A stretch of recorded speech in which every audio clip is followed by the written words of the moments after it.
when I was younger is definitely more of the damsel type romantic of wanting to be romanced and fall in love and let that love be the energy that carries us forward, versus me loves love still and loves the work. It loves the discipline of somebody who takes action, not just in my life personally, but at their job and vocation. They really love to engage with life in a way that I admire and respect, and they're just a full person on their own regardless of me. And I think that that's a really healthy way to love somebody even if they weren't with you, to love with a level of freeness and not possessiveness.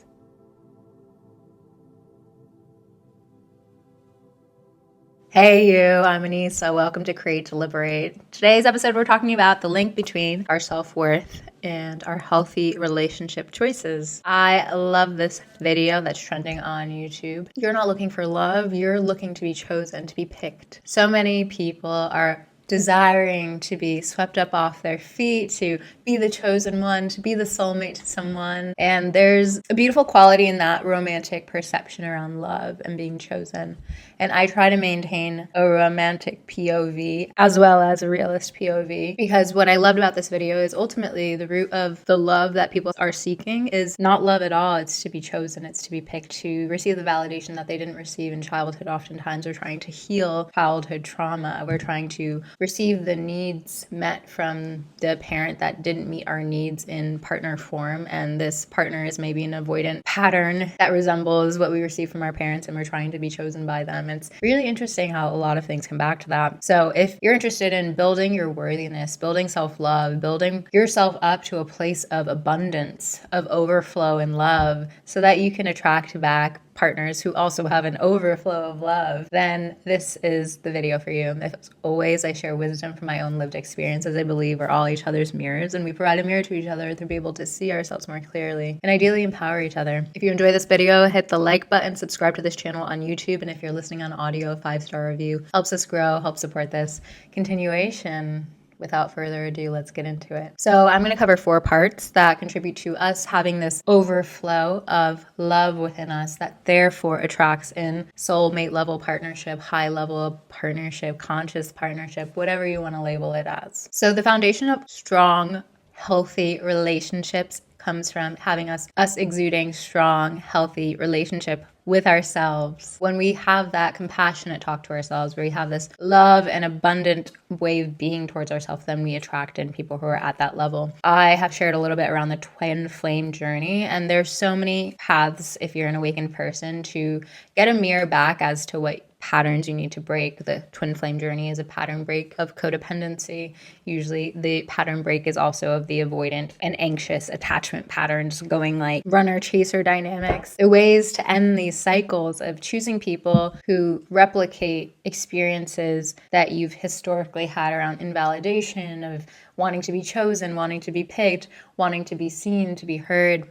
All those are super valid, but where we're going for those types of healings is the place where it will often create more hurt for us. Low self-worth contributes to a lot of the reason why we have unhealthy relationship dynamics, not just with romantic partners, but also with friendships, etc. And I think now so many people are dealing with a lower level of self-esteem because there's so much online to compare ourselves to. There's so much financial instability, so much stress around the state of the economy, the world. All of it contributes to us feeling less stable, feeling less grounded than usual. There is this ignorance and bliss quality that I think is so powerful. I was told by a former toxic person that I dated that I had a youthful arrogance, and I really miss that. I miss my youthful arrogance. Now I have this humble jadedness of a 30-something, and I'm working to get back to that place of youthful arrogance, because I think it's really healthy for us to regard ourselves super highly and want to attract in people who also regard themselves highly and want to regard each other highly and want to cultivate a deep sense of love and trust and respect and admiration for each other and the world beyond yourselves. Oftentimes in dating contexts, we want to focus so much on the other person, but we have so much power in attracting in the right people for us. So rather than focusing on analyzing all of these past choices that were unhealthy, there's beauty in that. There's beauty in the introspection and reflection, and there's also the up-leveling that has to come from internally to really love thyself, to know thyself, and to cultivate your self-worth. Identifying any negative self-talk patterns that are still arising within you. Where are those coming coming from? What is the origin story behind them? How can you send more love to yourself? What did you seek from that partner as far as validation that you can validate around how you are, who you are? What are your unique qualities and strengths? What are some of the favorite things that you like about yourself that people call out about you? How can you reaffirm those to yourself as to your worthiness, why you're an amazing person and deserving of the love that you seek? Also, hugely practicing forgiveness to all the people that we try to share love to, but we didn't receive love back from all the ways that we were hurt.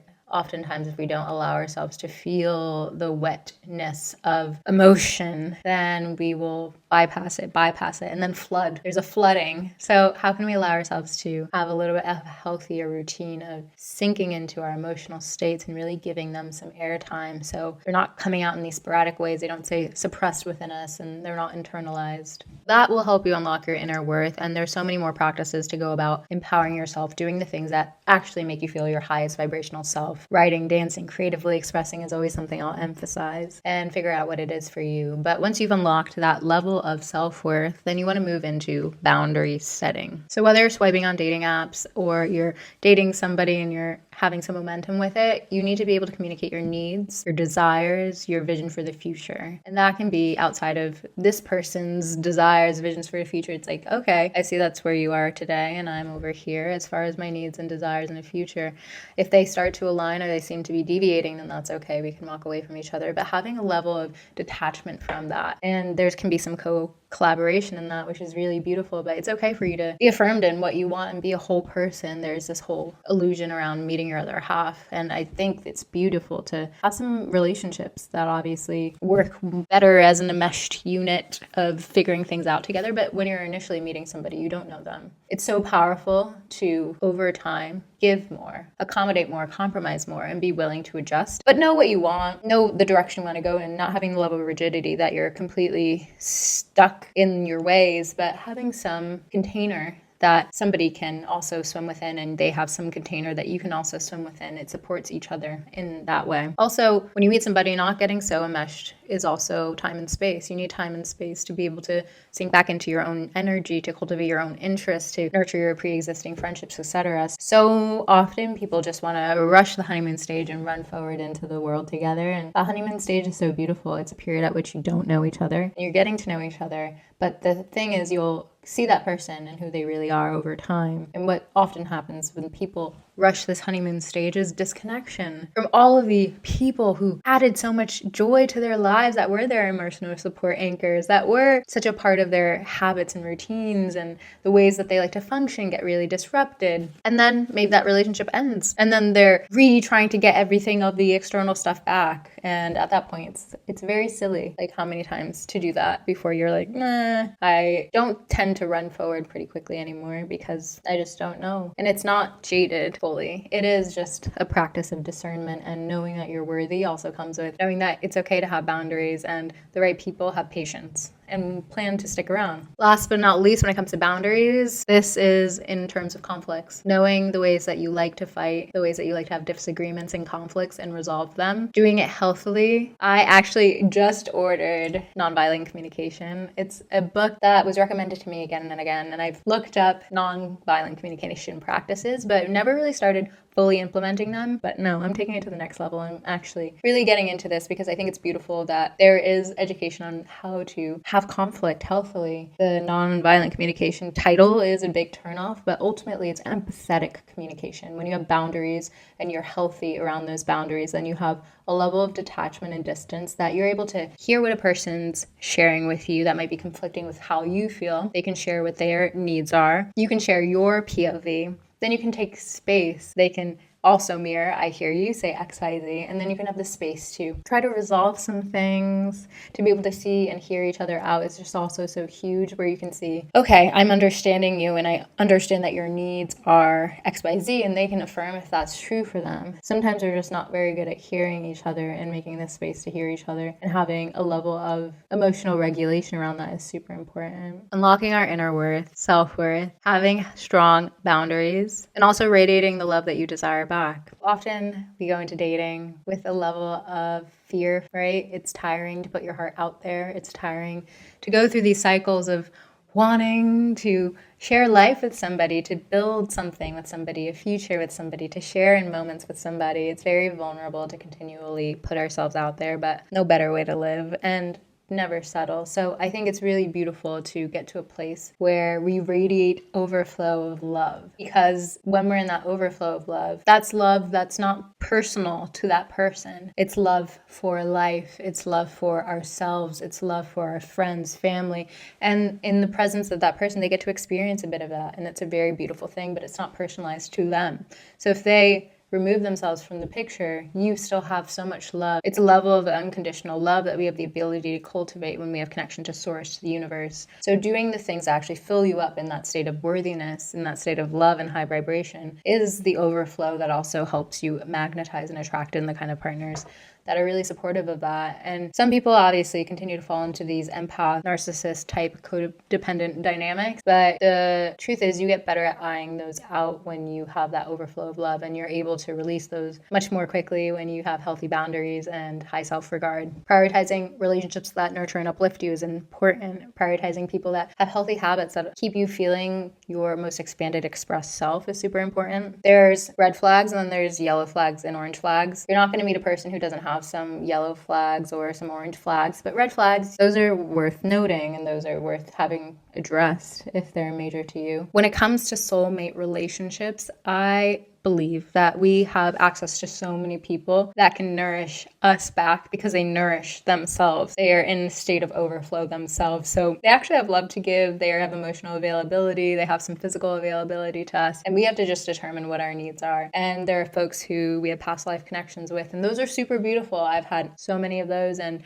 it's always fun to uncover the history. But in this lifetime, we actually have free will to choose who we want to move forward with. I don't believe that you have one destined partner in this lifetime. I think that that's a very narrow POV, because my source gives me insight into there are multiple avenues and channels that I could go down, and many of them will also lead to the same outcomes. There's probably a number of amazing soulmate connections for you that also lead to your expansion, fulfilling some of your magnificent desires in this lifetime. And trust that that'll be the case if that's what you've been intentional about calling in. What I really despised about the twin flame journey is that emphasis on this is your other half, therefore the person you're supposed to be with. Like, yes, I love that I have another soul incarnation in this lifetime. It's super beautiful to know that there's another version of me floating around there. At the same time, so limiting to choose to be with a other half that is you. It's so much more interesting to be with somebody who has unexpected dimensions, who's unfamiliar in different ways. And there's a sadness